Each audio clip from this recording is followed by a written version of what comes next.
ಎಲ್ಲರಿಗೂ ಸ್ವಾಗತ. ನಾನು ಆಲ್ರೆಡಿ ಅರಿಥಮೆಟಿಕ್ ಪ್ರೋಗ್ರೆಷನ್ ಬಗ್ಗೆ ಹೇಳಿದೆ, ಬಟ್ ಇವತ್ತು ನಾನು ಜಿ ಪಿ ಜಿಯೋಮೆಟ್ರಿಕ್ ಪ್ರೋಗ್ರೆಷನ್ ಬಗ್ಗೆ ಹೇಳ್ತಾ ಇದ್ದೀನಿ. ಓಕೆ, ಇವತ್ತು ಇದರಲ್ಲಿ ನೋಡಿ ಆಲ್ರೆಡಿ ನಾನು ಬೇಸಿಕಲಿ ಹೇಳಿಬಿಟ್ಟಿದ್ದೀನಿ. ಅರಿಥಮೆಟಿಕ್ ಪ್ರೋಗ್ರೆಷನಲ್ಲಿ sequence, series, definitions, A to Z, ಅಲ್ಲಿ a term, first term, last term, common difference ಎಲ್ಲ ಹೇಳಿದ್ದೀನಿ. ಇವಾಗ ಇಲ್ಲಿ ಬರೀ ಇಂಪಾರ್ಟೆಂಟ್ ಕೀವರ್ಡ್ ಚೇಂಜ್ ಆಗುತ್ತೆ ಕೆಲವೊಂದು. ಫಸ್ಟ್ ಟರ್ಮ್ಗೆ ಓಕೆ ಸಿಂಬಲಿಕಲ್ ಚೇಂಜ್ ಆಗುತ್ತೆ, ಅಷ್ಟೇ ಮಾತ್ರ ಹೇಳ್ತೀನಿ. ಮತ್ತು ಫಾರ್ಮುಲಾ ಚೇಂಜ್ ಇರುತ್ತೆ, ಆ ಫಾರ್ಮುಲಾ ಹೇಳ್ತೀನಿ. ಓಕೆ, ಎಕ್ಸಾಂಪಲ್ಸು ನಾನು ಜಾಸ್ತಿ ಬಿಡ್ಸೋಕೆ ಹೋಗಲ್ಲ, ಯಾಕಂದರೆ ಆಲ್ರೆಡಿ ಇ ಪಿ ಎಲ್ಲಿ ಬಿಡಿಸಿದ್ದೇನೆ. ಓಕೆ, ಆದರೆ ಈ ಒಂದು ಎಕ್ಸಾಂಪಲ್ಸು ಇಲ್ಲಿದ್ದಾವೆ, ಬೇಕಂದರೆ ನೀವು ಬಳಸ್ಕೊಳ್ಳಿ. ಓಕೆ, ಡೆಫಿನೇಷನ್ ಏನಿದೆ ನೆಕ್ಸ್ಟು ನೋಡಿ. ಅಲ್ಲಿ ನಾವು ಅರಿಥಮೆಟಿಕ್ ಪ್ರೋಗ್ರೆಷನಲ್ಲಿ ಪ್ಲಸ್ ಮೇಲೆ ಡಿಪೆಂಡ್ ಮಾಡ್ತಿದ್ವಿ. A plus D, A plus 2D, A plus 3D ಈ ರೀತಿ ಬರ್ತಿತ್ತು. ಇಲ್ಲಿ ಇಂಟು ಮಲ್ಟಿಪ್ಲಿಕೇಶನ್ಗೆ ಜಾಸ್ತಿ ಫೋಕಸ್ ಮಾಡ್ತೀವಿ. ಓಕೆ, ಇಲ್ಲಿ ನೋಡ್ತೀರಾ 4 × 3, 12 × 3, 36 × 3 ಇಲ್ಲಿದೆ ನೋಡಿ. ಈಕ್ವೇಷನ್ ಅಂತ ಬರುತ್ತೆ ಎ ಆರ್. ಓಕೆ, ಈ ಎ ಆರ್ ಅಂದರೆ ಏನಂತ ಹೇಳ್ತೀನಿ. ಓಕೆ, ಇವಾಗ ನಾವು ಅರಿಥಮೆಟಿಕ್ ಪ್ರೋಗ್ರೆಷನಲ್ಲಿ ಡಿನ ಬಳಸ್ತಿದ್ದೀವಿ, ಇವಾಗ ಇಲ್ಲಿ ಆರ್ನ ಬಳಸ್ತೀವಿ. ಜಾಮೆಟ್ರಿಕಲ್ ಪ್ರೋಗ್ರೆಷನ್ ಅಂದರೆ ಕಾಮನ್ ರೇಷಿಯೋ ಅಂತ ಕರಿತೀವಿ. ಓಕೆ, ಅಲ್ಲಿ ಕಾಮನ್ ಡಿಫ್ರೆನ್ಸ್ ಇತ್ತು, ಇಲ್ಲಿ ಕಾಮನ್ ರೇಷಿಯೋ ಅಂತ ಕರಿತೀವಿ. ಎಂಥ ಟರ್ಮಿಗೆ ಟಿ ಎನ್ ಆದರೂ ಬಳಸಿ ಅಥವಾ ಎ ಎನ್ ಆದರೂ ಬಳಸಿ. Okay, choice yours. ಓಕೆ, ಇನ್ನು ಜಾಮೆಟ್ರಿಕಲ್ಲಿ ಫೈನೈಟ್ ಟು ಇನ್ಫಿನಿಟಿ ಎರಡು ಆಪ್ಷನ್ ಇದೆ. ಅಂದರೆ ಈಗ ಯಾವುದೇ ಸೀಕ್ವೆನ್ಸ್ ಒಂದು ಸೀರೀಸಲ್ಲಿ ಬರಲಿ, ಅದು ಫೈನೈಟ್ ಅಂದರೆ ಒಂದು ನಂಬರ್ ಇರುತ್ತೆ. ಓಕೆ, ಇವಾಗ ಇದೇನಿದೆ ನೋಡಿ, ಇನ್ಫೈನೈಟ್ ಇದು. ಓಕೆ, ಸಪೋಸ್ ಈಗ 4, 12, 36. ಓಕೆ, ನೆಕ್ಸ್ಟು ಏನೋ ಒಂದು ಗ್ಯಾಪ್ ಕೊಟ್ಟು ಇದು 108 ಅಂತ ತಿಳ್ಕೊಳ್ಳಿ. ನೆಕ್ಸ್ಟು 324 ಕೊನೆಯದಾಗಿ ಈ 108 ಗ್ಯಾಪ್ ಮಾಡಿದ್ರೆ ತಿಳ್ಕೊಳ್ಳಿ. 36 ಗ್ಯಾಪ್ 324. ಓಕೆ, ಇದಿಷ್ಟೇ ಫಿಲ್ಅಪ್ ಮಾಡಬೇಕು. ಇದನ್ನು ಫೈನೈಟ್ ಅಂತಾರೆ. ಇನ್ಫೈನೈಟ್ ಅಂದರೆ ಈ ರೀತಿ ಕೊಟ್ಟಿದ್ದಾರೆ. ಓಕೆ, ಇನ್ನು ಅದರ ಫಾರ್ಮುಲಾ ಬಗ್ಗೆ ಹೇಳ್ಕೊಡ್ತೀನಿ. ಓಕೆ, ಯಾವುದಾದ್ರು ಒಂದು ಎಕ್ಸಾಂಪಲ್ ನೋಡೋಣ. ಎಕ್ಸಾಂಪಲ್ಸ್ ಬೇಡ, general term of G P L ನೋಡೋಣ. ಓಕೆ, ಇಲ್ಲಿ ಫಾರ್ಮುಲಾ ಬರುತ್ತೆ ARn-1. ಎಲ್ ಅಂದರೆ ಲಾಸ್ಟ್ ಟರ್ಮು. ಓಕೆ, ಇಲ್ಲಿ A N R T N ಅಂತ ಬಳಸಿ ARn-1 general term G P formula apply ಆಗೋದು. ಓಕೆ, ಇಲ್ಲೊಂದು ಪ್ರಾಬ್ಲಮ್ ನೋಡೋಣ. ಫೈಂಡಿಂಗ್ ಇಂಡಿಕೇಟೆಡ್ ದಮ್ ಅಂದರೆ ಪ್ರಾಬ್ಲಮ್ಸ್ ಬೇಸ್ಡ್ ಆನ್ ಒಂದು ಟರ್ಮ್ನ ಕಂಡುಹಿಡಿಯೋದು ಯಾವ ರೀತಿ ಅಂತ ನೋಡೋಣ. ಅವಾಗ ಜಿ ಪಿ ಕೊಟ್ಟಿರ್ತಾರೆ, you have to find the term ಒಂದು. ಇಲ್ಲಿ ಯಾವುದು ನೋಡೋಣ, ಈ ವ್ಯಾಲ್ಯೂ ಕೊಟ್ಟಿದ್ದಾರೆ, ನೆಕ್ಸ್ಟ್ ಟರ್ಮ್ ಕಂಡುಹಿಡಬೇಕು. ಓಕೆ, ಅವ್ರೇನು ಕೇಳಿದ್ರೆ 12ನೇ ಟರ್ಮ್ ಬೇಕಾಗಿದೆ. ಅಂದರೆ ನಿಮಗೆ ನೆಕ್ಸ್ಟ್ ಟರ್ಮ್ ಬೇಕಾಗಿಲ್ಲ, 12ನೇ ಟರ್ಮ್ ಬೇಕಾಗಿದೆ. ಆ ಟೈಮಲ್ಲಿ ನಾವೇನು ಮಾಡ್ಬೇಕಂದ್ರೆ ಮೊದಲು ಆರ್ನ ಕಂಡುಹಿಡಬೇಕು. ಆರ್ನ ಏನು ಮಾಡ್ತೀರಾ, ಡಿವೈಡ್ ಮಾಡ್ತೀರಾ. A2 / A1 ಅಂತ ಮಾಡ್ಬೇಕು. ಓಕೆ, 18 - 6 ಅಂದರೆ -3 ಕಾಮನ್ ರೇಷಿಯೋ. ಕಾಮನ್ ರೇಷಿಯೋ -3 ಬರುತ್ತದೆ. ಓಕೆ, ಇಲ್ಲಿ ARn-1 ಫಾರ್ಮುಲಾ ಏನಿದೆ ಅದನ್ನು ಬಳಸಬೇಕು. ಎನ್ ವ್ಯಾಲ್ಯೂ 12 ಅಂತ ಕೇಳಿದ್ದಾನೆ. 12 - 1 ಅಂದರೆ 11 ಆಗುತ್ತೆ. ಓಕೆ, ಇಲ್ಲಿ 6 × 3 11 ಆಗುತ್ತೆ. 6 ಈಸ್ ನಥಿಂಗ್ ಬಟ್ 2 × 3 ಅಲ್ವಾ. ಓಕೆ, ಅದೊಂದು 3 ಆಗುತ್ತೆ, 3 12 ಆಗುತ್ತೆ, ಮತ್ತು 2 × 3 × 3 12. ಓಕೆ, ಅಂಡರ್ಸ್ಟ್ಯಾಂಡ್ ಆಯ್ತು ಅನ್ಕೋತೇನೆ. ಇಲ್ಲಿ ಕಾಣಿಸ್ತೇನೆ. ಓಕೆ, ಇಲ್ಲಿಗೆ ಈಕ್ವೇಷನ್ 12 ಟರ್ಮ್ನ ಕಂಡುಹಿಡ್ದಾಯಿತು. ಓಕೆ, ನೀವು ಬೇಕಂದರೆ ಬೇರೆ ಎಕ್ಸಾಂಪಲ್ಸ್ ಇದೆ, ಇವನು ಕೂಡ ಟ್ರೈ ಮಾಡಿ. ನೆಕ್ಸ್ಟು ಹೋದ್ರೆ ಪೊಸಿಷನ್ ಕಂಡುಹಿಡಿಯೋದ್ರ ಮೇಲೆ ಒಂದು ಕೊಟ್ಟಿದ್ದಾನೆ, ಅದೊಂದು ಎಕ್ಸಾಂಪಲ್ ನೋಡೋಣ. ಓಕೆ, ಈಗ 7ನೇ ನೋಡಿ, 10 ಇಲ್ಲ 5, 10, 20, 40 ಈ ರೀತಿ ಕೊಟ್ಟಿದ್ದಾನೆ. ಇಲ್ಲಿ ಮೊದಲು ಆರ್ ಕಂಡುಹಿಡಬೇಕು. ಆರ್ ಅಂದರೆ 10/5 ಮಾಡಿದ್ರೆ 2 ಬರುತ್ತದೆ. ಓಕೆ, ಇದನ್ನು 10/5 ಮಾಡಿದ್ರೆ 40/20 ಹತ್ರ ಯಾವ್ದು ಬೇಕಾದ್ರೂ ಮಾಡಿ. ಇನ್ನು ನೆಕ್ಸ್ಟು ARn-1 ಅಂದರೆ 5120. ಓಕೆ, ಒಂದು ಅವ್ರು ಕೊಟ್ಟಿರುವಂಥ ಡೇಟಾ ಇದು. ಈ ನಡವರ್ಕಿನ ಗ್ಯಾಪ್ ನಂಬರ್ಸ್ ಕಂಡುಹಿಡಿ ಅಂದರೆ ಅದರಲ್ಲಿ ಯಾವುದು ಜಿ ಪಿ ಇಸ್ 5120. ಅಂದರೆ 5120 ಬರೋಕಂದ್ರೆ ಅದು ಎಷ್ಟನೇದು ಬರುತ್ತೆ ಅಂತ ಕೇಳಿದ್ರೆ ಇಲ್ಲಿ ನೋಡಿ R5 - 5120. ಓಕೆ, ಇಲ್ಲಿ ನೋಡಿ 2n - 1 5120 51024 ಬರುತ್ತೆ. 210 ಬರುತ್ತೆ. ಆಮೇಲೆ ಈಕ್ವೇಷನ್ ಹಾಕಿದ ತಕ್ಷಣ 11th ಟರ್ಮ್ ಈಸ್ 5120. ಓಕೆ, ಅರ್ಥ ಆಯ್ತು ಅನ್ಕೋತೇನೆ. ಇಷ್ಟೇ ನೋಡಿ. ಇನ್ನು ಫಾರ್ಮುಲಾ ಅಂತೂ ಗೊತ್ತು ಮಾಡಿದ್ದೀನಿ. ಇದು selection term in G P. Okay, ಈ ರೀತಿ ಬರುತ್ತದೆ. A/R ARQ. ಆ್ಯಕ್ಚುಲಿ ನಾವು ಫಾರ್ಮುಲಾ ARn-1 ಅದೊಂದು ನೆನ್ಪಿಟ್ಕೊಳ್ಳಿ ಸಾಕು. ಅದೊಂದೇ ಫಾರ್ಮುಲಾ ನಿಮಗೆ ವರ್ಕ್ ಆಗುತ್ತೆ. ಓಕೆ, ಇನ್ನು ನೆಕ್ಸ್ಟ್ ನೋಡೋಣ ಪ್ರಾಪರ್ಟೀಸ್. ಓಕೆ, ಪ್ರಾಪರ್ಟೀಸಲ್ಲಿ ಏನಿದೆ G P R multiplied by same quantity. Okay, continues same ಆಗಿರುತ್ತೆ, ಇನ್ನು ಸೇಮ್ ಪವರ್ ಇರ್ತದೆ, ಆ್ಯಂಡ್ ಪ್ರಾಡಕ್ಟ್ ಟರ್ಮ್ಸ್ ಕಾನ್ಸ್ಟೆಂಟ್ ಆಗಿರ್ತದೆ. ಓಕೆ, ನೆಕ್ಸ್ಟ್ ಪಾಯಿಂಟ್ ನೋಡೋಣ.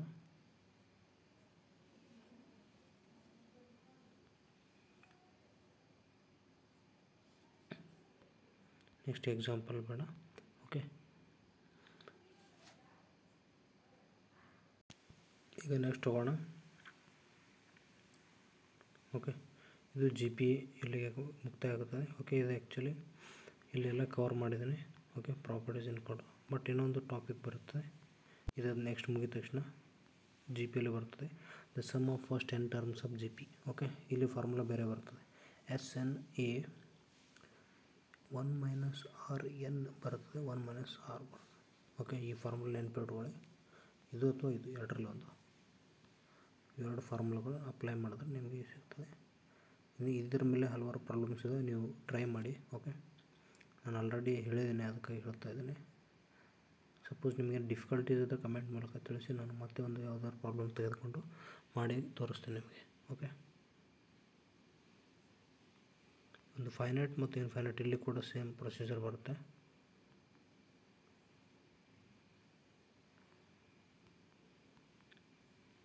ಓಕೆ, ನೆಕ್ಸ್ಟ್ ನೋಡೋಣ.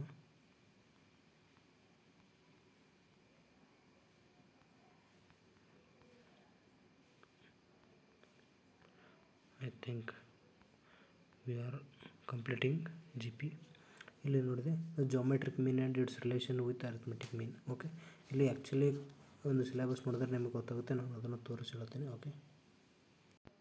ಓಕೆ, ಇವಾಗ ನಾವು ಇಲ್ಲಿ ಡೆಫಿನಿಷನ್ ಮುಗಿಸಿದ್ವಿ.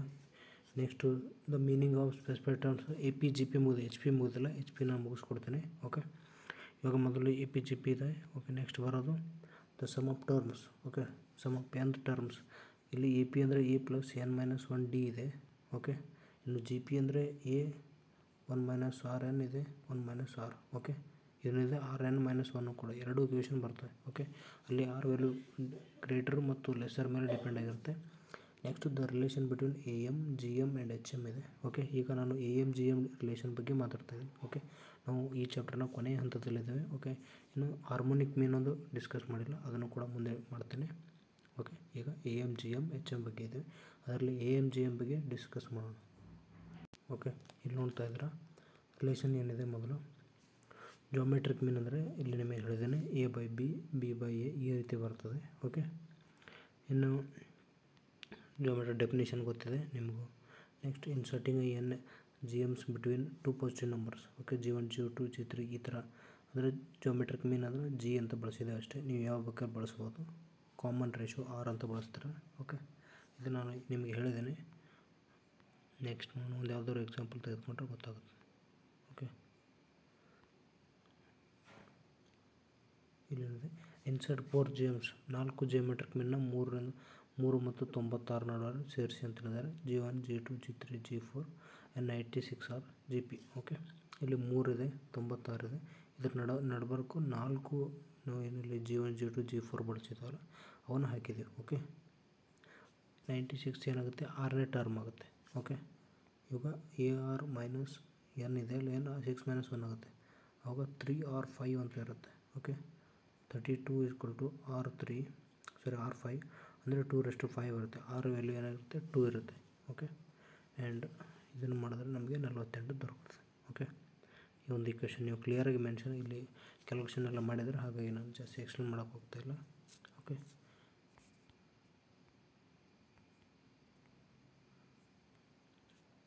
ನೋಡಿ method of finding two numbers when A M and G M are given. G M ಮತ್ತು ಎ ಏನು ಕೊಟ್ಟಿರ್ತಾರೆ ನೋಡಿ, ಎ ಮತ್ತು ಜಿ ಅಂದರೆ ಅರಿಥಮೆಟಿಕ್ ಮೀನು ಜಾಮೆಟ್ರಿಕ್ ಮೀನು ಎರಡು ಕೊಟ್ಟಿದ್ದ ತಕ್ಷಣ ಪಾಸಿಟಿವ್ ನಂಬರ್ ಒಂದು ಫಾರ್ಮುಲಾ ಬರುತ್ತೆ, A plus root A square minus G square. Okay, A square minus G square ಬಳಸಿದ್ರೆ ನಿಮಗೆ ಆನ್ಸರ್ ಸಿಗುತ್ತೆ. ಒಂದು ಎಕ್ಸಾಂಪಲ್ ನೋಡಿ, ಇಲ್ಲಿ ಕೊಟ್ಟಿದ್ದಾರೆ ಎ = 5 ಆ್ಯಂಡ್ ಜಿ = 3 ಅಂದ್ರೆ ಒಂದು ಫಾರ್ಮುಲಲ್ಲಿ ಹಾಕಿದ್ರೆ ನಿಮಗೆ ಆನ್ಸರ್ ದೊರಕುತ್ತೆ, ಅದು ಒಂದು ಬರುತ್ತೆ. ಓಕೆ, ನೆಕ್ಸ್ಟ್ ನೋಡೋಣ.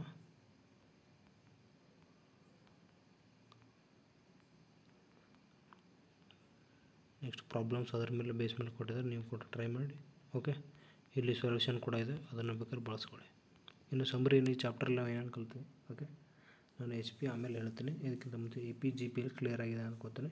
ಸೀಕ್ವೆನ್ಸ್ ಡೆಫಿನೇಷನ್ ಇದೆ, ಸೀರೀಸ್ ಡೆಫಿನೇಷನ್ ಇದೆ, ಪ್ರೋಗ್ರೆಷನ್ ಅಂದರೆ ಏನು, ಅರಿಥ್ಮೆಟಿಕ್ ಪ್ರೋಗ್ರೆಷನ್ ಅಂದರೆ ಏನು. ಓಕೆ, ಇನ್ನು ಈ ಜನರಲ್ ಟರ್ಮು ಎ ಪಿ ಏನು ಎಮ್ ಟರ್ಮ್ ಇದು ಆ್ಯಕ್ಚುಲಿ ಬೇಕಾಗಿಲ್ಲ, ಸಿಲೆಬಸ್ ಮೆನ್ಷನ್ ಮಾಡಿಲ್ಲ. ಆ್ಯಂಡ್ ಇಲ್ಲಿ ಸಮ್ ಆಫ್ ಎಂತ್ ಟರ್ಮ್ನ ಹೇಳಿದ್ದೀವಿ ಎ ಪಿಯಲ್ಲಿ. ಇನ್ನು general term of G P and sum of finite and infinite terms of G Ps. Okay, next geometric mean formula ಏನಿದೆ, G root A B. Okay, ಇಲ್ಲಿ relation between A M and G M is greater than or equal to G M. Okay, A M ಯಾವಾಗಲೂ ದೊಡ್ಡದಾಗಿರುತ್ತೆ. Okay, next how to insert elements in A M G M ಅಲ್ಲಿ ಅದನ್ನು ಕಲ್ತಿದ್ದೀವಿ. ಕೊನೆಯ chapter ನೋಡಿ, practice ಮಾಡಿ. Okay, read well, revise well and get good success. Okay, ಇದು A P G P complete chapter ಮುಗಿಸ್ಕೊಟ್ಟಿದ್ದೀನಿ. ಈಗ ಎಚ್ ಪಿ ಒಂದು ಉಳಿದಿದೆ, harmonic mean, H M a harmonic mean. ಅದನ್ನು ನಾನು ಮುಂದಿನ ಕ್ಲಾಸಲ್ಲಿ ನಿಮಗೆ ಹೇಳ್ಕೊಡ್ತೇನೆ. Okay, thank you.